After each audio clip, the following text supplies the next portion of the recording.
Hi, I'm so excited for you to get to start your kit. Just wanted to remind you, take breaks. It's not a race.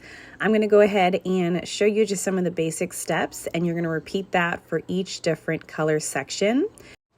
It's the same basic steps for every section. You just tie a double knot to get started, and then using your template that I have to the right in this video, you're just going to outline each section. So just wrap the string around each nail as you go, and remember to hold it tight so it doesn't unravel. You can use your other hand to help hold the string in place as you go.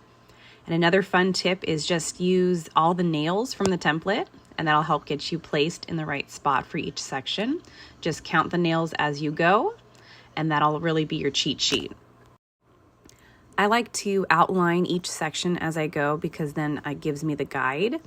And there's a few different ways you can do the border. You can do it just in the single strand, or what I like to do is create a figure 8 in between each of the two nails. And I'll go over that in more detail later at the end of the video when we do the outline for the flower petals. But really there is no exact pattern. It's like coloring. So you get to decide where you want to put the string. You're just going to try and fill in each section just like you would when you're coloring, and just have fun with it. That's the most important part. As you are adding the string, don't forget you can push the layers of thread and string farther down on the nail, and that'll make it easier for you to add even more layers.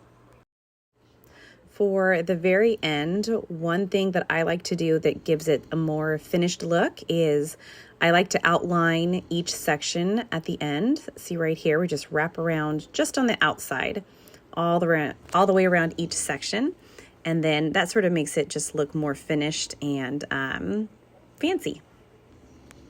But it is completely optional. Now cut, and just like in the beginning, you're going to want to tie a double knot around any nail. Just make sure you're careful and hold your string down tight so it doesn't unravel while you're tying the knots.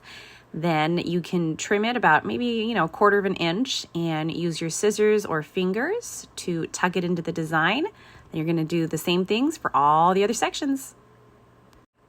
So the entire yellow petals I treat as one section. I go around and using the side template that you have, just sort of trace the outline of all the petals. Then, so you can just count all the nails to kind of guide you and make sure that it sort of matches up. But then just go crazy in the middle and don't even worry about each individual petal on its own. It'll drive you crazy. And don't forget to tie the double knot at the end of this section.